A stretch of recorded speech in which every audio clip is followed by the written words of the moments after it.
मौसम ने फिर बदली करवट। सुबह से जारी है रिमझिम बारिश। चौपाटी और आनासागर झील के किनारे मौसम का मजा लेते दिखे लोग। अजमेर में इतने दिनों से उमस और घनघोर घटाएं छाने के बाद कल रात जमकर बादल बरसे और कल रात से रिमझिम बरसात का दौर जारी है।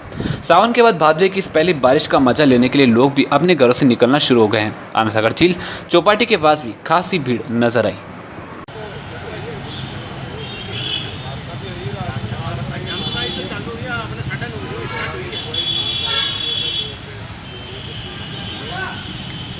साहब गाइडिंग पर पानी आपाला